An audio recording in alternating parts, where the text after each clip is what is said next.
3, AX4, right? We've done up to tetrahedrals. 2 groups, 3 groups, 4 groups, okay, around a central atom.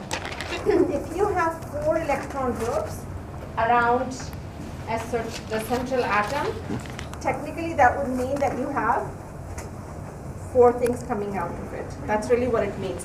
What those 4 things are is different. Okay, whether those 4 things include 1 double bond and a single bond, that's a different thing. But you have 4 things coming out. Okay. I want to clarify one thing for you, okay, which you will see in my chapter summaries and all that. There are 2 things that I talk about. One is geometry, and the other one is shape. Okay. The geometry is based on all these ax formulas. The shape is the actual shape that you get. Okay, so for example, AX3E, AX2, E2, these 3, they all have 4 electron groups around them.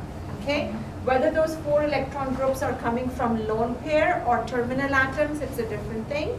But they all have 4 electron groups around them. That is called geometry. Okay? The shape of the molecule is going to be different, and if you want to look back in your notes, you will find it. The shape here was a true tetrahedral. The shape here was pyramidal, trigonal pyramidal, and the shape here was bent. Okay? So the shape is going to be something that is different, and then geometry is coming from the ax formula, which tells you how many electron groups you have. Okay, so there are 2 things, don't confuse them. All right, and the geometry is really good for bond angles, because this is the best way to figure out what kind of a bond angle you have, okay, in any of the molecules. Good? All right, keeping that in mind then, let's write for carbon dioxide. And when I teach something, this is the kind of process you want to do also, okay, as much as possible, because I find that easy for me. That's why I teach it that way. So the first thing I would do is write the Lewis structure, okay, for carbon dioxide, because my question for you would be, here's a molecule, what's the shape, or I can ask you what the bond angle is, something like that. Okay, so you have to figure it out, the shape of the molecule, to figure out the bond angle. So you write the Lewis structure. Is this correct, or is something missing here? Valence electrons. Valence electrons on what? On O. On both oxygen. O's, 2 valence electrons, 2 lone pairs. Very good.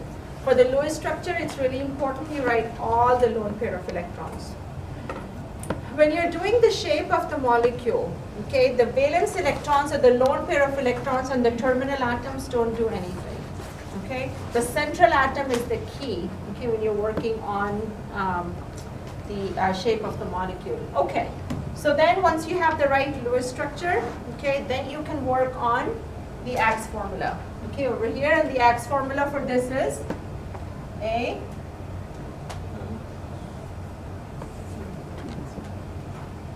Two atoms, okay, that you have, not the 4 bonds that you have. Okay, you have 2 double bonds, that's fine, but remember X is the number of atoms you have, okay, on there, not the number of bonds, okay, the number of terminal atoms. So make sure you have that in there. So AX2 is your formula there, and so then you know that the shape is going to be linear, bond angle is going to be 180 degrees.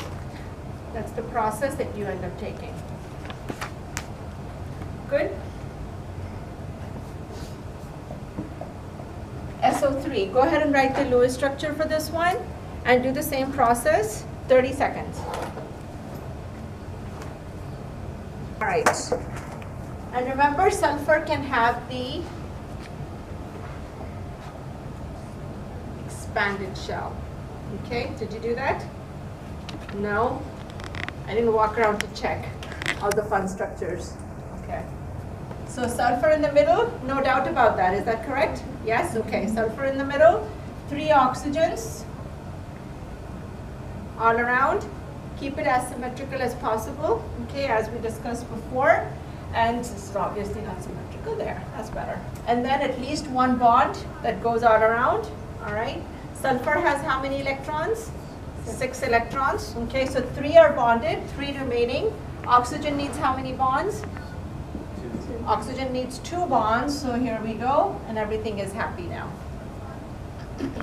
And sulfur can do this only because sulfur has the expanded valence shell. Okay, that's why you can afford to have up to 6 bonds with sulfur. Okay, we're not done yet because you gotta put the lone pairs. Now this is the Lewis structure. Axe formula, quickly. AX3, very good. And AX3 will tell us that it is supposed to be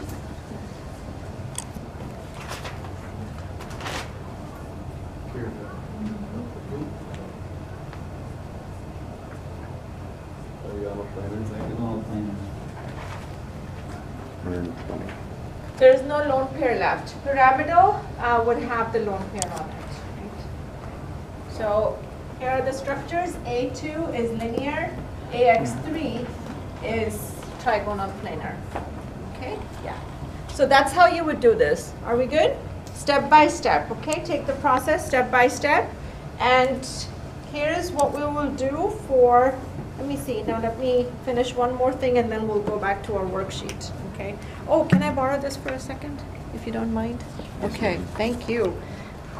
This should be in your chapter summary. Okay, it's also on the PowerPoint.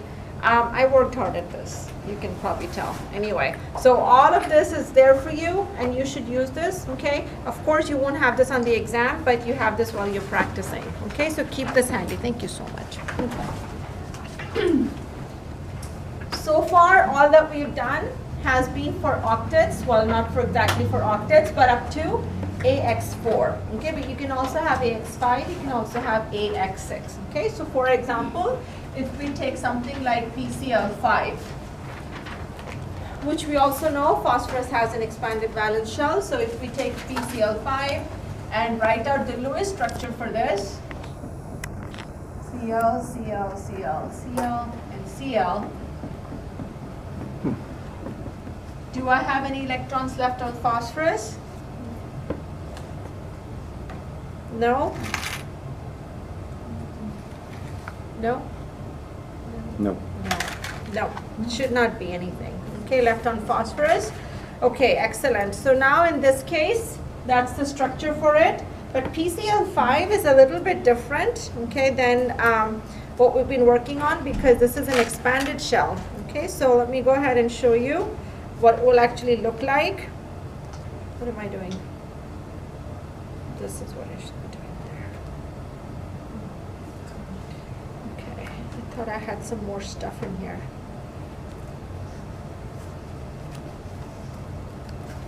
Okay. I think you guys will survive. There we go. So this is really what it looks like. Okay, where you have phosphorus in the middle, you have chlorine going up, chlorine going down, and then you have 3 chlorines in the plane. Okay? All right, so a few things about this. First of all, that's not drawn properly. Okay, so let's go ahead and draw that properly. And it would be P in the middle. And by the way, when you're trying to draw the shape, then you don't have to draw the complete Lewis structure. Okay, which means you can skip out on the lone pairs and save yourself some time. 1 chlorine going up, 1 chlorine going down, and then 3 in the plane, and the 3 in the plane would be like this then. Okay, so that's how you would draw the structure. Cl, Cl, Cl, don't worry about the lone pairs. We are more focused on the central atom and all the bonds around it. Okay.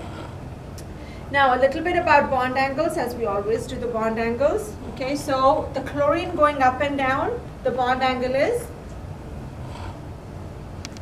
180. very good. The chlorine going up and the chlorine in the plane, that bond angle is 90. And the chlorines that are in the plane, that bond angle is 120. So there are 3 bond angles to talk about here. Okay? And this formula is AX5. And AX5 is for expanded valence shell. And this shape, okay, what it's called let's talk about that. So you have a prong going up, prong going down, atom going up and down, 3 in the plane. So if you were to draw a pyramid, you would have a pyramid on the top, pyramid at the bottom also. So it's called trigonal because you have 3 prongs, pyramidal. Okay, trigonal, bipyramidal because it has the 2 pyramids.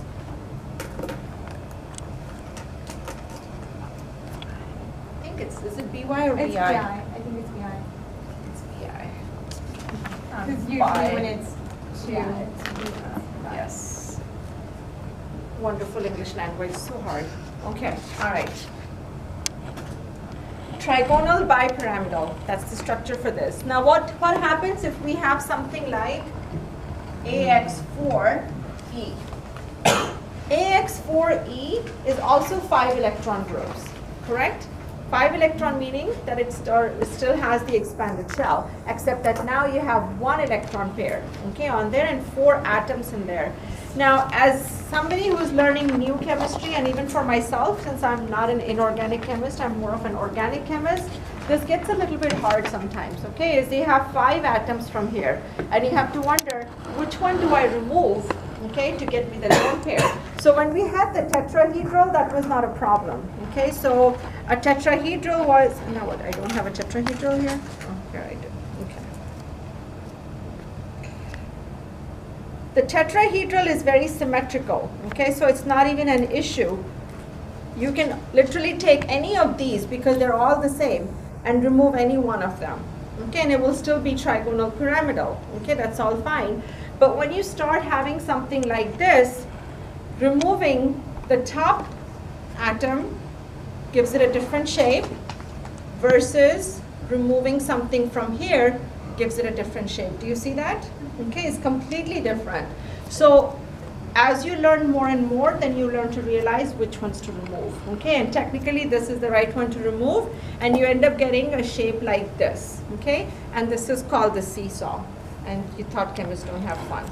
Okay, but it's the seesaw. Okay, right there. So you will see the shapes, I've given them to you in there. I don't need you to memorize them. Okay, because by the time you get to the expanded shell, it's hard to remember all these different shapes, okay, in there. But of course, if you're removing 2 electrons, okay, from there, or 2 atoms from there, then probably these 2 would be the better ones to remove, right? Because then you would have a nice planar structure, okay? So this is something that you learn more as you learn more, okay, for inorganic chemistry, okay? But we're not going to do into that much detail. But that's AX5 for you, and then let's do one for AX6, which would be SF6. Again, sulfur has 6 electrons, okay, and so it can have expanded shell. We just drew that out for SO3 also, but in SO3 we have 3 double bonds. In SF6 we are going to have 6 bonds. And again, lone pairs. No lone pairs left on sulfur. All the 6 electrons are bonded. And now in this case, it's a little bit different. These bonds are not fitting very well. So if they start falling, please bear with me. Try to hold them such that they don't fall. But this is what you end up having. Just the fan that's going around. Okay.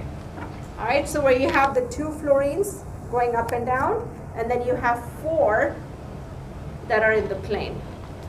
Okay, like this. So this actually is quite an accurate structure for it, but let's write it again.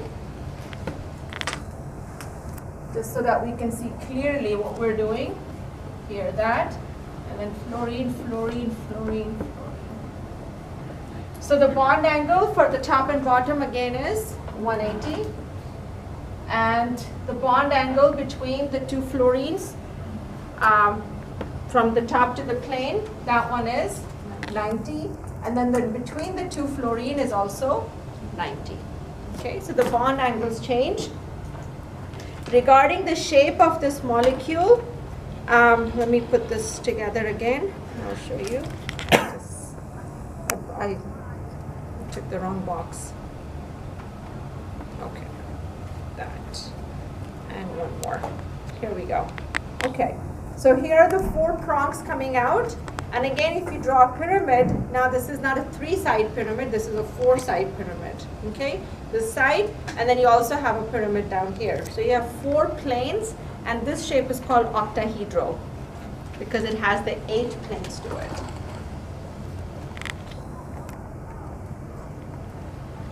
By the time you get to SF6, which means that you have a formula of AX6, you have so many combinations possible because SF6 is the maximum number of electrons anything can have. Okay, you can have up to 7 also because group 7 has 7 electrons, but it's very rare that you will find 7 bonds on it. The way you will find the 7 electrons would be maybe a double bond or 2 double bonds in there. Okay, that's how you find it, but it's very hard to see 7 bonds around.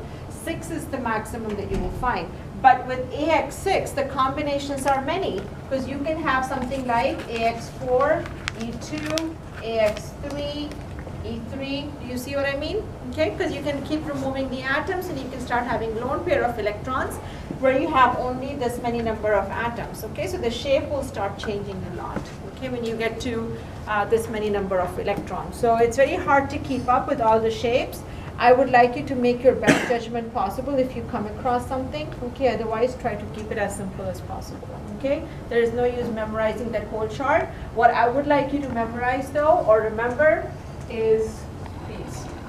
Okay, because those 4 or those 3, AX2, AX3, AX4, those permutation combinations you will come across a lot. Okay, in there. Are we good? Any questions? Yes. Just to clarify that the E number is the number of lone pair electrons around the central atom. Only the central atom. Yes. When you look at the shapes of molecules, the shapes are always only about the central atom. Okay, that's it. So it's nothing to do with the terminal atoms. Okay. And the geometry can be of the lone pair of electrons also. Okay, so the lone pair of electrons in the central atom mean a lot. Atoms, actually 3 central atoms. There is 1 sulfur, that is a central atom. Then you have oxygen here is a central also, and here also oxygen is central. Okay, so let's work through this. Let me go ahead and put my lone pairs anyway, because without the lone pairs, the life is lonely. There we go. Lewis structure incomplete. And unless you have the Lewis structure correct, you can't get the shape correct. Okay, so you have to have the right Lewis structure. Okay, because then that's how you know if you have any lone pairs. There are no electrons left on sulfur, right? It has 6 electrons and all 6 of them are bonded. So here, the formula should be AX. Anyone? AX4. Sorry. Okay, no, that's all right. I know you were focusing so much on the structure. All right, so this is AX4, which means this will be tetrahedral. Very traditional, no problems here. Okay, just because sulfur has an expanded shell doesn't mean anything at this point. Okay, for the shape of the molecule, that is still tetrahedral. Okay, what's the formula on this oxygen? It's going to be AX2. E2. So the shape here is going to be bent. The geometry is tetrahedral. Okay, so which means that the bond angle is still 109. All right. And so the bond angle here is 109. The bond angle here is also 109. So if you were to really draw the structure out, this is what it would look like. Here is the tetrahedral for the sulfur. Okay, and then here is the bent, here is the bent structure for the oxygen. Okay, so it's not straight. Okay, so which means that you should not draw it like this because that looks linear. All right, you should draw it bent. There. And sometimes the 109 actually looks like 90 sometimes. It's really weird.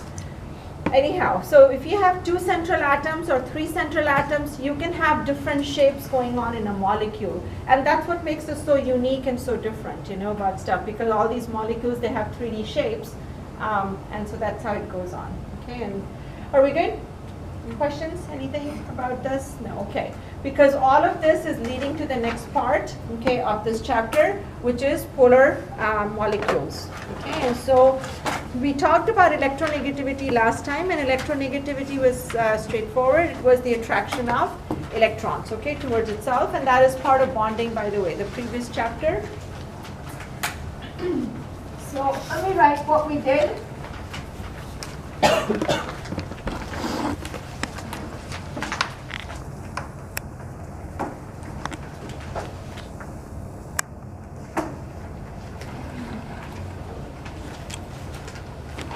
Polarity. So if you look at hydrogen, H and H, do we have any polar bonds? Yes or no?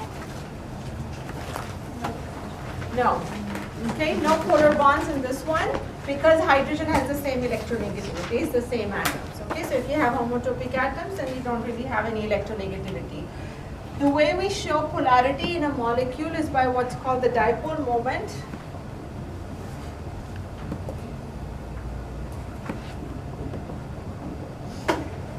We're not talking about just polar bonds anymore. Okay, we're talking about polarity in molecules. So it's overall, not the small simple stuff anymore.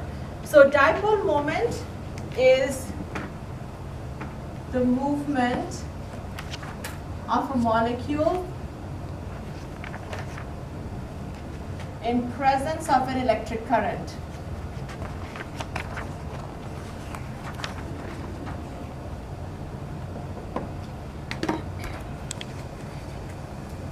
The only way things move in an electric current is if they are polar, which means they have a positive and a negative, okay, in there. Usually the electrical current is supplied by electrons, okay, so that's why metals make very good conductors, because metals have electrons in their outer shell, okay, and they can freely move because the valence shell are also quite empty. So anything that can move, which means that something is polar. So polarity is given by the positives and negatives. Ionic compounds inherently are polar because they have the cation and they have the anion. So if there is a question like which molecule is polar and you're given an ionic molecule in there, right away, okay, that's going to be polar, okay? Dipole moment is usually left for covalent compounds because covalent compounds are the harder ones. As you can see also for the last 2-3 lectures, that's all we've been focusing on. Okay, is covalent, covalent, covalent compounds. So dipole moment is given by this symbol, which is called mu. You can predict dipole moment, but you can't predict the number of the dipole moment, which is that how much will it actually move in the electric current. Will it move a small amount or a large amount? You can't tell the number, but you can predict little bit things, okay, about dipole moment. So here the way we say that this molecule does not have dipole moment is by writing that mu is equal to 0. So no dipole moment. The same thing you can do for chlorine also, right? Because chlorine also has the same atom, so again dipole moment is 0. Things will start changing once you have HCl. Which one is more electronegative, H or Cl? Cl? Cl is. So which means that this is where your arrow is. We've done this before. Okay, all you have to do is know the trends in the periodic table. So chlorine more electronegative, delta negative chlorine, delta positive is for hydrogen. So yes, we do have a dipole over here, and the way we indicate the dipole movement is like this. By this arrow, it doesn't have to be this long. If you want to draw a shorter one, you can. I'm just drawing large so you can see it. But an arrow and with a crosshair on it, okay? One thing you will find as you go through chemistry is that we have many, many arrows, okay, in our learning, okay? And each arrow represents a different thing. So you can't draw different arrows for different things, which is why, you know, you should maintain and learn properly which arrows we're talking about. So this arrow indicates the dipole moment. The dipole moment will always point towards the negative. Okay, that's also the important part, not towards the positive. It's always towards the negative. And just draw a line with a crosshair on it that tells you that you have dipole moment. So there is a process for everything, okay, and how we do things. This is simple molecules. These were all diatomic molecules. Okay, so if I were to give you another diatomic molecule, it would be straightforward. But things get a little bit different when you start having triatomic or larger molecules. Okay, and so there's a very systematic method that you should take for determining if this molecule is going to be polar or not. Okay, so I will write that over here as well as we go on. The first thing you have to do is draw the Lewis structure, okay, for any molecule in order to figure out if it's going to be polar or not. So here, we've done this a gazillion times, so that should be easy for us. That's the first thing. And 2 and 3, you can mix and match, it doesn't matter. But the first thing is the key thing. If you don't have the Lewis structure right, everything else is going to be wrong, okay, in there. So please have that right. The second thing is the shape of the molecule. Well, actually, you know what, I'm going to change that. Let's write polarity. And you can interchange these two, and that's why I sometimes interchange them. Polarity of the bonds. So do we have polar bonds here in carbon dioxide? Yes. Yes. Oxygen is more electronegative. And I will tell you this, okay, by the way. This is a rule of the thumb, and if you keep this in your mind somewhere, that will be really helpful. Nitrogen, oxygen, fluorine, if you see those 3 elements anywhere, they're always going to have polar bonds, always. Okay, there is absolutely just no doubt about it. They're always going to have polar bonds. Nitrogen, oxygen, fluorine, all 3 of them are highly electronegative. Chlorine also is very electronegative. Chlorine is not as electronegative as nitrogen, oxygen, fluorine, but chlorine is right up there too. Okay, so those 4 elements right there. Yeah. The only exception is when they're diatomic. The only exception is when they're diatomic and when they're bonded to each other. Like the same thing. Yeah. Okay. So here you do have polar bonds, and the polarity is going towards oxygen. That's your process, okay? And trust me, if you follow this process, you will not go wrong, okay? The only time you would go wrong is, of course, if you don't have the right Lewis structure, okay? That's the first point of your correct answer. Okay, polarity of bonds, and then we get into the shape of molecule.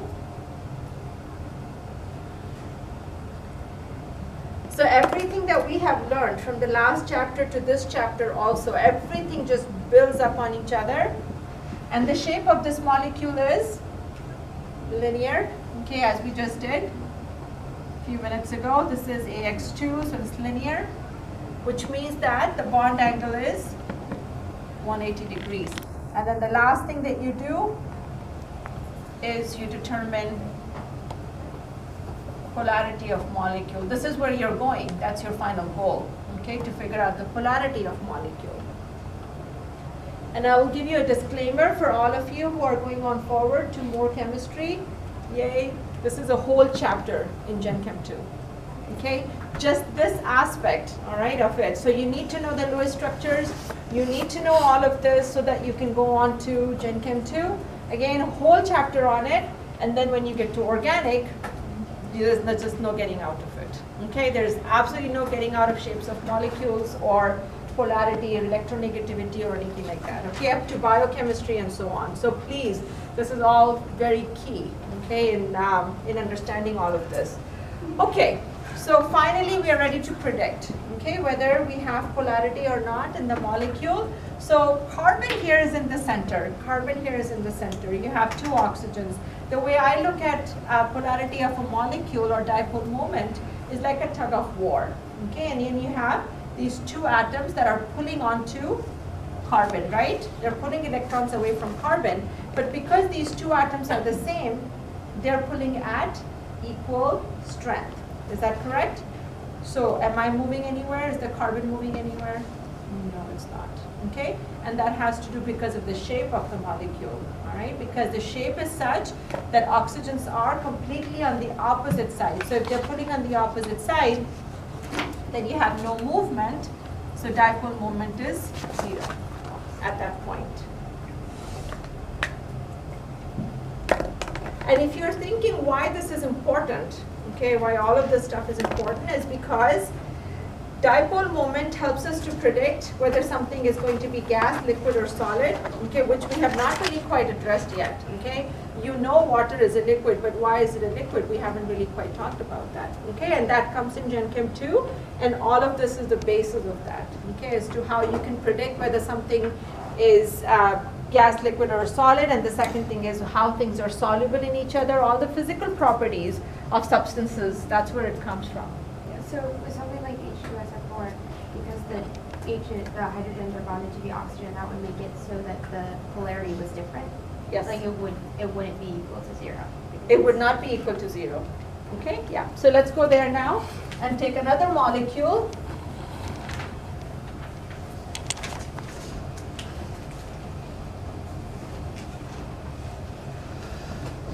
Water. Okay, and water, again, these are molecules we've done before, nothing new about them. So writing the Lewis structure, that's the first thing to do. We're going to follow the same process that we have here. The second thing, identify the polar bonds, which there is, right? Because there is oxygen there, so there is a polar bond. How should I draw my arrow? Towards oxygen, away from oxygen? Towards oxygen. Shape of the molecule is? Bent. Bent, because we have AX2, E2. So which means that this molecule actually looks like this. All right? And the reason I take water, the reason any chemist would take water at this point in teaching is because carbon dioxide also has oxygen in it. It's also triatomic. Water also has oxygen. It's also triatomic. All right? The major difference here is that carbon dioxide is linear and water is bent. And you can see the shape makes such a big difference, okay, for this. So when we're talking about a bent shape, we're talking about something that is actually at an angle like this, right? So at an angle, so it's not opposite of each other anymore, all right? And remember, oxygen is the one that's pulling, so can it pull now? It can, okay? It can because it's not linear. That's why it can. All right, if it was linear, then it would be equal and opposite sides, then it would be different. Okay, or we're pulling equally from both sides. But because this is a bent structure, okay, now you have an angle, okay, to it. It's almost like if you wanted to have a tree fall down and two of you would, pull the tree down at an angle. So that's what you would do. So this is what it would be, which means it does have a dipole moment. And the way we show this is going towards oxygen, because oxygen is the more electronegative species here.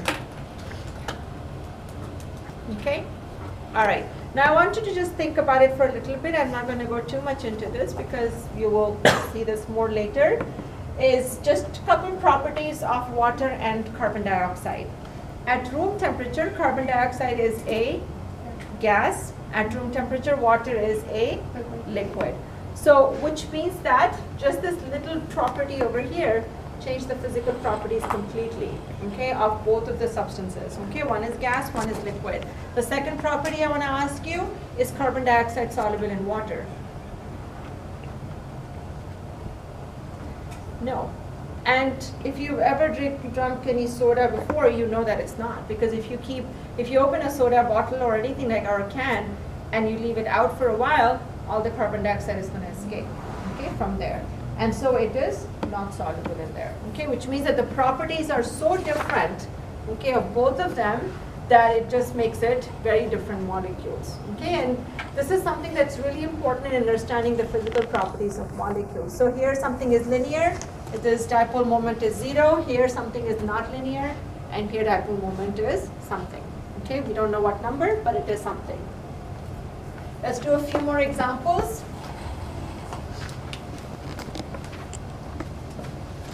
Again, I'll just take molecules that you've drawn before. There's nothing new. And you tell me if this molecule is polar or not.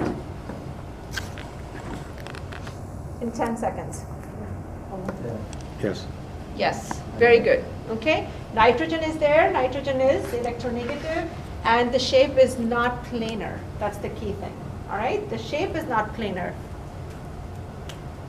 So the way you would draw it out is like this towards nitrogen. And if we were to draw the actual shape, it would actually look like this, and then you can draw it like that, okay? Just a quick question here. If I changed from carbon dioxide, one oxygen to sulfur, will this molecule now have a dipole moment? Yes? Yeah, it's I want to see nodding heads everywhere, shaking heads. No, yes, yes. Very good. Towards oxygen, hopefully, right? Yeah. Okay. Because sulfur is very less electronegative than oxygen is. Okay, so suddenly things changed. Even though this is a linear molecule, but because the electronegativities are different, this is more delta negative, this is delta negative, very, very little negative. Okay, so that's why it is more towards the oxygen. Good? Okay, one last exercise, okay, before we move on to something different. Polar, not polar?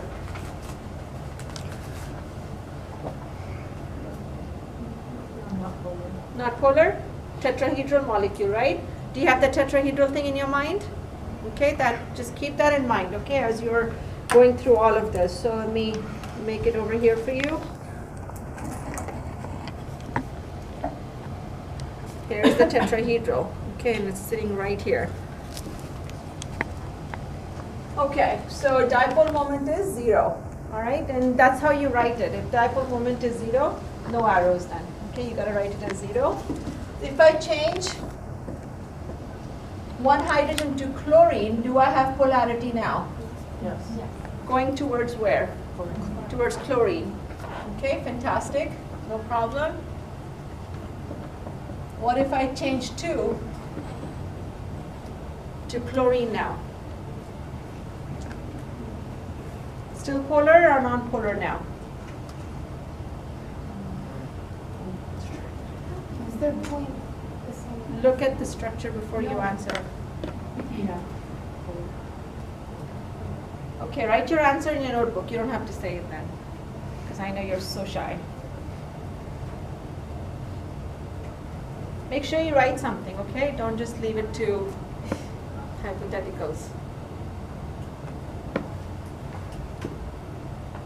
Okay. Do you want to give me a show of hands? How many say yes? That it's polar, yes, that it is polar. 4. Okay, Malik is like double yes. And then no. The rest of you, you're not getting any more chocolate.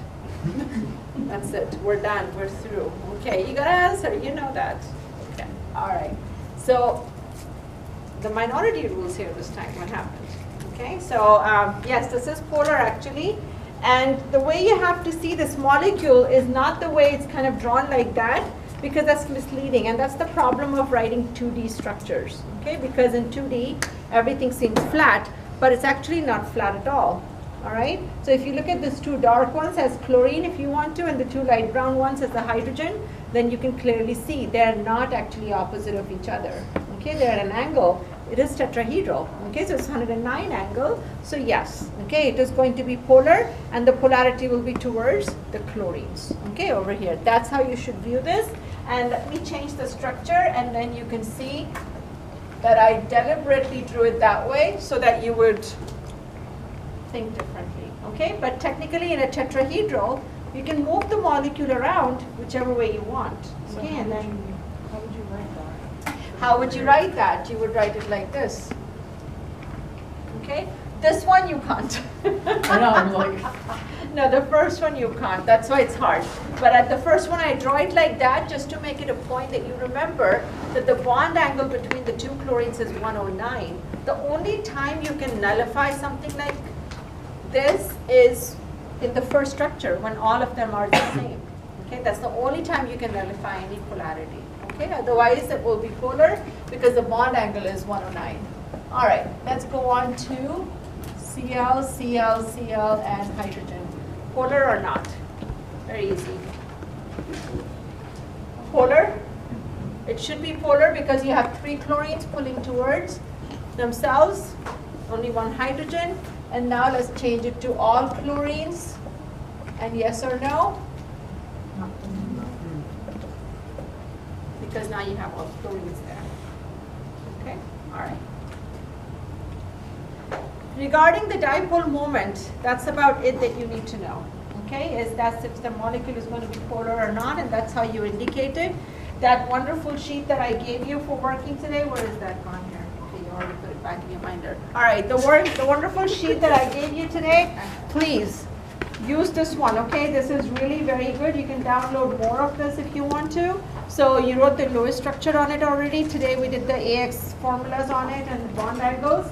Now you can go on further to say if the molecule has dipole moment or not, okay, in there. So this, I mean, all you need is a bunch of molecules, okay? That's all you need in order to figure out all of these things. Are we good so far? Yes? Okay. That was polarity of molecules, and let me see, I think that is all that we have in this one. Okay, dipole moment and all. The next part of this chapter, okay, how many classes do we have? I think we have 2 lectures remaining or 3?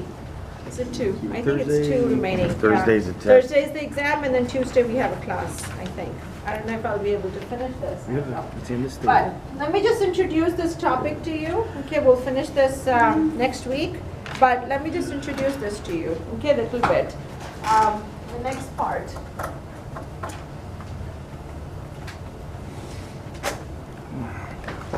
And I'll draw my favorite molecule again.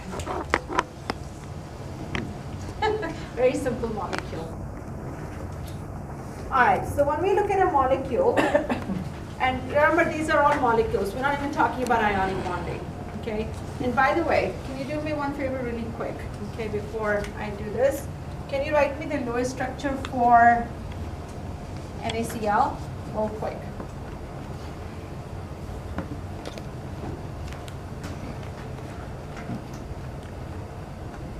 I'm just going to do a quick rundown.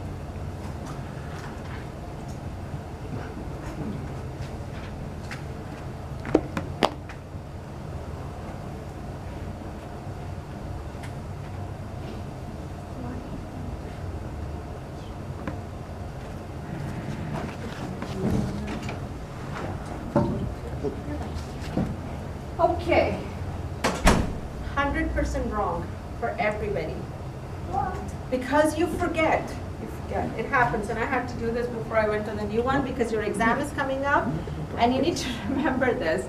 When we started drawing Lewis structure, the first thing you have to do for any molecule before you start drawing any Lewis structure is figure out if it is ionic bonding or covalent bonding. What's the bonding? Ionic. Okay, so if the ionic bonding is there, the Lewis structure is different. All of you have this. Oh, no.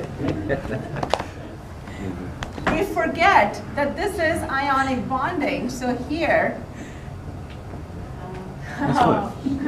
that's the Lewis structure. It's very easy, and it's my job to remind you. Because I know we forget, because we do so much covalent bonding for the last 2 lectures that we completely forget ionic. We went over that yesterday. I don't know why they... Well, I don't know that. You're right. Ionic bonding, please remember, okay? This is how you draw the Lewis structure for ions.